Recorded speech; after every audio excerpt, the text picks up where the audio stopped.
Brought to you by TechnoSpark 20 series smartphones.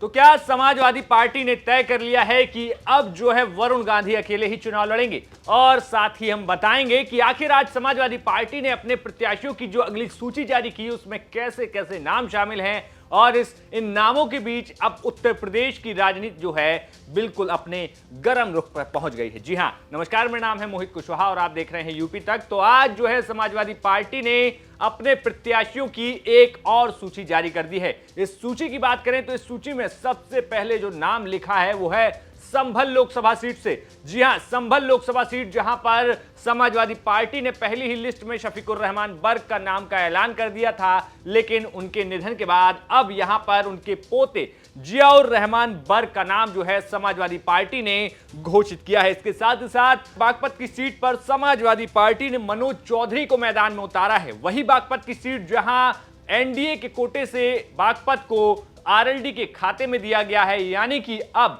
Samajwadi party की cycle की टक्कर रालोद के नलके से होगी। और यहां पर क्या समीकरण बनेंगे, क्योंकि पिछले 2 से 3 सालों में ये जो गठबंधन रहा है वहां पर साइकिल और नलका एक साथ खड़ा नजर आया था, लेकिन अब क्या समीकरण बदलेंगे? इसके साथ अगर हम अगले नाम की बात करें तो इसमें नाम जो है गौतम बुद्ध नगर की सीट का। गौतम बुद्ध नगर की सीट का हम बताएं कि अभी पिछले ही दिनों समाजवादी पार्टी ने यहां पर महेंद्र नागर के नाम का ऐलान किया था, लेकिन अब यहां पर टिकट बदलते हुए महेंद्र नागर की जगह राहुल अवाना को टिकट दिया गया है। यानी कि एक बार फिर एक गुर्जर बिरादरी पर समाजवादी पार्टी ने नोएडा में यानी कि गौतम बुद्ध नगर की सीट पर भरोसा जताया है। इसके साथ अगर अगली सीट की बात करें तो वो आती है पीलीभीत। जी हां, पीलीभीत, जिसको लेकर सबसे बड़ा सस्पेंस है कि क्या वरुण गांधी को भाजपा टिकट देगी या फिर वो समाजवादी पार्टी के खेमे में आएंगे। लेकिन अब समाजवादी पार्टी ने अब जहां पिछले दिनों अपने पीलीभीत के लोकसभा के नेताओं से बात की, उसके बाद अब जो है यहां पर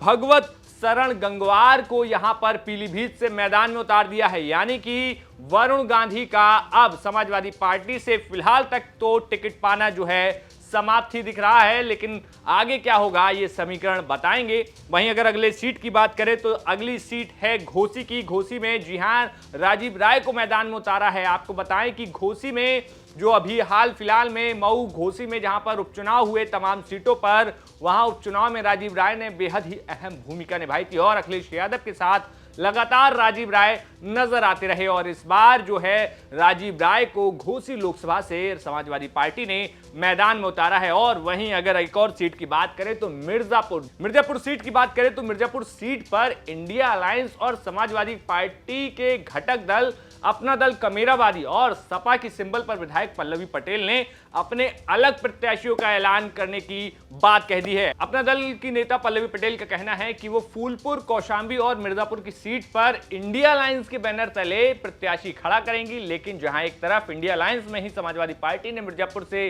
अपना कैंडिडेट दे दिया है, तो वहीं अपना दल से पल्लवी पटेल भी कैंडिडेट देने की बात कर रही हैं। अब यहां पर इंडिया अलायंस में ही क्या घमासान होगा ये हम आपको बताएंगे। तब तक ये थी वो लिस्ट जो कि आज समाजवादी पार्टी की तरफ से जारी की गई है। बाकी आपका इस लिस्ट पर और उठा पटक पर और राजनीति पर क्या कुछ कहना है हमें कमेंट बॉक्स में जरूर बताइए और यूपी से जुड़ी राजनीति के लिए देखते रहिए यूपी तक।